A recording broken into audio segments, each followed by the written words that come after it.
Bonjour, Roxane Montagnier, je suis la responsable de la Suisse romande et aujourd'hui je vais vous parler du SIFI Monitoring Politique avec des analyses et des interventions au niveau politique, notamment dans l'immobilier et tout ce qui a été fait récemment. Donc c'est des images qu'on a maintenant qui sont bien connues, on a des salles de concert qui sont vides, des piscines, des restaurants qui sont fermés, des centres commerciaux qui sont vides, des bureaux où le home office est fortement recommandé, des touristes qui sont absents. En gros, c'est la panique. Et du coup, quand le stress augmente, les politiques interviennent. Donc dans ces circonstances, il n'a pas fallu longtemps au Conseil fédéral pour qu'il prenne des mesures pour soutenir les perdants de la crise. Et c'est là qu'est née la loi Covid-19 sur les loyers commerciaux. Donc après d'intenses discussions, le Conseil national et le Conseil des États, ils ont demandé au Conseil fédéral de proposer un projet de loi. Et donc ce projet de loi, il propose que les locataires ne payent que 40% de leur loyer sur les périodes de fermeture dues aux mesures sanitaires qui ont été édictées par la Confédération en mars dernier. Et ces mesures, elles seraient que pour les loyers qui sont inférieurs à 20 000 francs par mois. Donc, où est-ce qu'on en est actuellement? Donc, on a eu beaucoup de discussions au sujet de ces loyers commerciaux dernièrement. Durant l'été, le Conseil fédéral, il a dû proposer un projet de loi, il l'a fait. Par contre, le Conseil fédéral, il ne souhaite pas s'immiscer dans les relations privées, donc il préférait en fait que les bailleurs et les locataires trouvent des solutions à l'amiable avec le soutien des cantons. Et c'est pour ça qu'il a créé un projet de loi, mais il ne demande pas au Parlement de l'approuver. Actuellement, il y a le Conseil national qui a décidé d'entrer en matière sur ce projet de loi. Par contre, le Conseil des États, il a décidé de ne pas se prononcer. Et maintenant, on va voir, ils vont devoir en discuter aux sessions parlementaires d'hiver qui vont avoir lieu au mois de décembre pour décider de l'avenir de cette loi. Et le but, c'est quand même d'avoir une décision avant Noël. Donc, pour savoir un peu ce qui va pouvoir se passer lors de cette décision parlementaire, revenons en arrière et regardons ce qui s'est passé lors de la consultation. Donc, qu'est-ce qu'est la période de consultation? C'est lorsque le Conseil fédéral il décide de faire un projet de loi. Il va demander à tous les groupes d'intérêt quel est leur avis à propos de ce sujet. Donc, si on regarde un peu ces réponses, on va pouvoir en savoir un peu plus sur quelles sont les majorités qui pourraient se départager ensuite. Donc, on analyse ces réponses sous deux axes. Sur l'axe horizontal, vous avez les personnes qui ont rejeté ou approuvé la loi. Et sur l'axe vertical, vous aurez celles qui préfèrent plutôt des solutions privées ou celles qui préfèrent également que la loi elle soit étendue parce qu'actuellement, la loi, elle s'appliquera uniquement aux commerces qui ont dû fermer suite au règlement sanitaire et pas celles qui ont perdu du revenu et qui ont été quand même contraintes d'avoir des restrictions. Donc, si on commence par regarder l'avis des cantons, on voit qu'ils sont tous bien répartis entre ceux qui rejettent la loi plutôt et ceux qui l'approuvent. On n'a pas de clivage politique entre la gauche et la droite. On n'a pas non plus un Rösti-Graben qui se dessine. Et on a toutes sortes de réponses qui ont été données. Par exemple, Genève, qui est un canton de gauche, refuse la loi car elle a déjà sa propre réglementation en la matière et du coup, elle n'a pas besoin d'une loi au niveau fédéral pour ça. Par contre, Zurich rejette également la loi et eux, c'est pour un autre sujet. C'est parce qu'ils trouvent que la loi, elle a un problème politique et qu'elle limite la liberté économique. Si maintenant, on analyse les associations professionnelles et ce qui est leur avis, donc elles, on voit très bien le clivage entre les associations professionnelles qui soutiennent plutôt les propriétaires, donc avec par exemple le SFIT, et les associations professionnelles qui soutiennent plutôt les locataires ou les syndicats avec l'ASLOCA ou les comme Gastrovo. Au niveau des entreprises, donc là c'est qu'un petit panel des entreprises qui ont pris part à la consultation, mais on voit bien que les entreprises qui sont propriétaires immobiliers sont pour le rejet de la loi par rapport aux entreprises qui sont plus, par rapport à Bindela qui est aussi une entreprise propriétaire immobilière, mais elle de chaîne de restaurants, donc qui a été beaucoup plus fortement impactée par cette fermeture. Au niveau des partis, on a de nouveau ce clivage entre l'UDC, le PLR, les partis de droite qui soutiennent les propriétaires et les partis de gauche comme le PS, les Verts, qui soutiennent les locataires plutôt. Et le PDC, dans ce cas-là, il a décidé de plutôt soutenir les petites entreprises, les petits commerces qui ont dû fermer et se positionne du coup en faveur de la loi. Donc les arguments des partisans de cette loi, c'est de créer vraiment une sécurité juridique pour les locataires. Actuellement, il y a une étude qui a été faite, il n'y a que 31% des locataires qui ont trouvé une solution avec leur bailleur pour les loyers commerciaux. Également, ça permettrait d'avoir une symétrie des sacrifices entre les bailleurs et les locataires.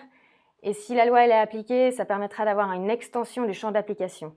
Donc notamment aux personnes qui ont vu leur chiffre d'affaires réduit dû à la pandémie. Ensuite, les arguments des principaux opposants. Donc il y aurait une trop grande intervention de l'État dans le droit privé. Le droit du bail, c'est vraiment du droit privé, donc l'État, normalement, n'intervient pas dans les relations contractuelles privées. Ensuite, il y a un caractère anticonstitutionnel de cette loi, notamment avec une violation de la liberté économique et de la garantie de propriété. Ce sont deux principes qui sont inscrits dans la Constitution suisse et donc qui doivent être respectés. Donc voilà, tout un panel d'arguments du pour et du contre. Maintenant, si on regarde, qu'est-ce qui va pouvoir se passer lors des prochains débats parlementaires avec les forces politiques en présence. Donc, comme on a vu précédemment, il y a les Verts, le PS ou le PDC qui sont pour, les partis de droite, PLR et UDC qui sont contre. Et si on examine les majorités au sein des conseils, ni la droite ni la gauche n'a de majorité sans le PDC. Donc là, c'est vraiment lui qui va pouvoir faire pencher la balance.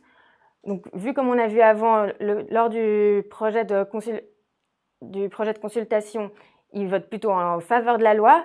Mais attention, on a quand même vu lors des dernières, lors des dernières sessions qu'un PDC a voté contre la loi.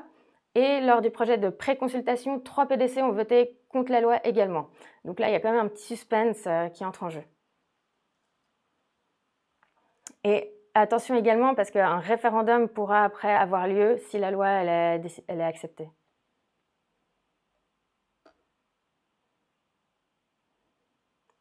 Donc, quelles seront les prochaines étapes?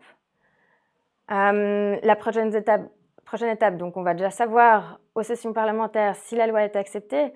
Ensuite, la particularité de cette loi, c'est que c'est une loi d'urgence. Donc le Conseil des États et le Conseil national, ils vont pouvoir décider de l'entrée quand elle va entrer en vigueur.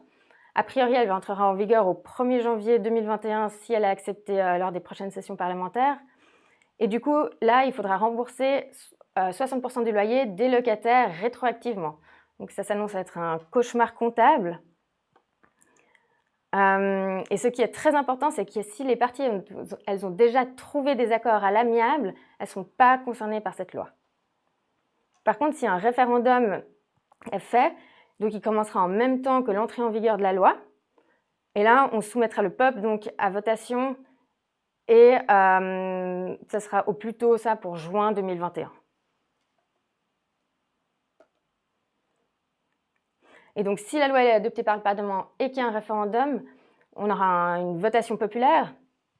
Et là, il y a eu déjà des sondages qui ont été faits, notamment en avril, sur qu'est-ce que la population penserait de cette loi.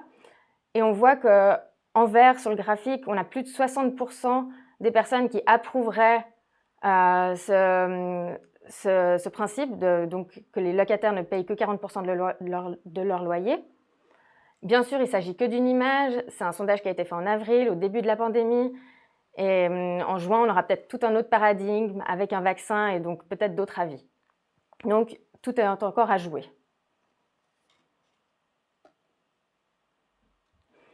Donc, passons maintenant à un autre sujet qui a été relégué au second plan pendant la pandémie, mais qui est revenu en force en automne, c'est l'énergie.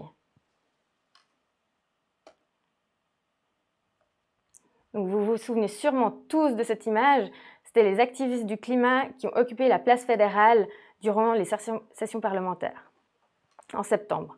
Et ironie du sort, ils se sont fait évacuer de la place fédérale le jour où le Parlement s'est mis d'accord sur la nouvelle loi sur le CO2. donc sur laquelle il travaille depuis 3 ans. Et la nouvelle loi sur le CO2, elle comprendra les objectifs sur l'accord de Paris, notamment avec une réduction des émissions de gaz à effet de serre de 50% pour 2030, avec une neutralité carbone pour 2050 et une réduction de réchauffement climatique à 1,5 degré. Donc pour l'instant, hormis l'UDC, tous les partis qui lancera un référendum, tous les partis font bloc derrière la loi. Donc si on regarde cette loi un peu plus en détail, et notamment au niveau immobilier, quels sont les points importants? Donc les cantons ils vont être responsables de réduire de 50% les émissions de CO2 d'ici à 2026-2027.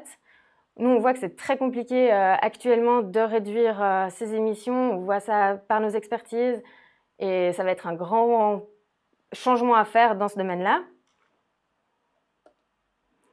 En plus, pour les bâtiments existants, il va y avoir un nombre de kilos par CO2 par mètre carré maximum à ne pas dépasser. Et donc, si on veut rénover par exemple son chauffage, on ne pourra pas remettre un chauffage à mazout sauf si la maison elle est très bien isolée. Donc, parce qu'il ne faudra pas dépasser les 20 kg de CO2 par mètre carré.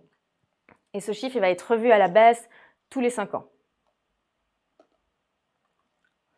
Ensuite, les bâtiments neufs, ils ne vont pas émettre d'émissions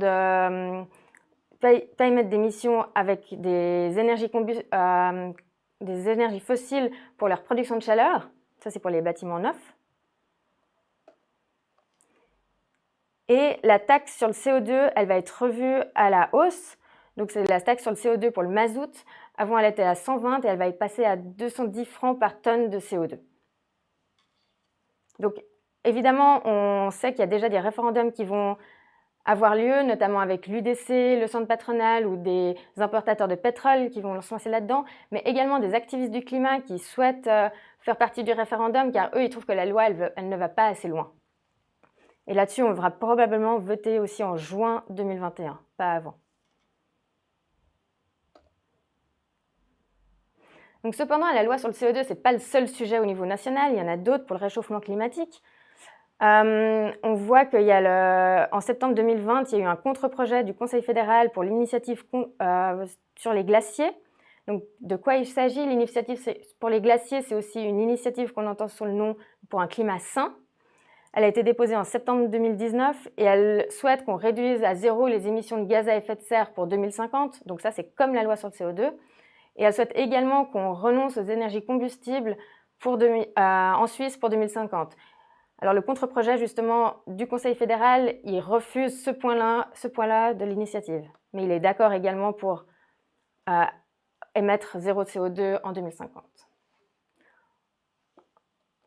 Ensuite, on a une pétition de Greenpeace pour réguler la place financière. Greenpeace, il souhaite que la place financière elle soit plus écologique et plus transparente. Il souhaite plusieurs mesures, donc interdire les financements dans les combustibles particulièrement nocifs pour le climat, comme le charbon.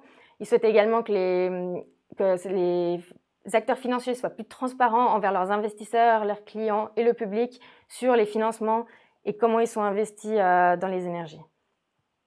Donc ça, c'est une pétition qui a moins de chances d'aboutir qu'une initiative. Et pour finir, on a une initiative qui vient d'être déposée, c'est l'initiative sur la biodiversité et les paysages. Donc l'initiative sur la biodiversité, elle souhaite qu'il y ait plus d'espèces qui soient allouées, plus d'argent qui soit alloué pour les espèces et les habitats en voie de disparition. Et elle souhaite qu'on protège mieux aussi le paysage et le milieu bâti. Et l'initiative pour le paysage, elle souhaite qu'il y ait une meilleure séparation entre la zone à bâtir et la zone non à bâtir. C'est déjà un point qui est abordé dans la loi sur l'aménagement du territoire, mais qui est à leurs yeux pas assez mise en application. Et ils souhaitent qu'on n'augmente plus la proportion d'espaces bâtis hors zone à bâtir. Donc on a vu qu'il y a beaucoup de choses qui se passent au niveau fédéral. Maintenant, on voit également beaucoup de choses au niveau cantonal. On analyse tout ça dans notre monitoring politique. Donc en permanence, on analyse toutes les motions, toutes les discussions qui se passent au niveau politique, au niveau immobilier, qui touchent à l'immobilier. Et au niveau des villes et des cantons, il y a beaucoup d'initiatives très inspirantes et très nouvelles. Donc on voit par exemple qu'à Genève, il y a une modification qui est demandée sur la loi pour l'aménagement, pour les monuments, la nature et les sites, la LPMNS, où on souhaite qu'il y ait plus d'arbres et de végétation dans les plans d'affectation du territoire. À Berne, il y a une demande aussi qu'il y ait 20% des murs végétalisés dans les centres urbains. Par exemple, dans le Comté de Vaud, ils parlent de l'énergie solaire, notamment avec la création d'un fonds qui permettrait de soutenir les investissements dans le photovoltaïque. Et à Zurich, on est encore un peu plus innovant avec par exemple des tests qui sont en cours pour savoir comment réduire les îlots de chaleur dans les centres urbains, notamment avec des peintures pour les sols qui permettraient de rafraîchir l'air durant l'été. Donc tout ça et bien plus encore, vous pouvez le retrouver dans notre monitoring politique. On décortique tout pour vous et on vous aide du coup à passer le cap et à avoir des changements plus en douceur avec toutes ces nouvelles tendances et tous ces nouveaux changements qui sont en cours. Donc, je vous remercie pour votre attention et n'hésitez pas à nous contacter si vous avez des questions pour tout ce qui concerne le domaine politique en immobilier. Merci.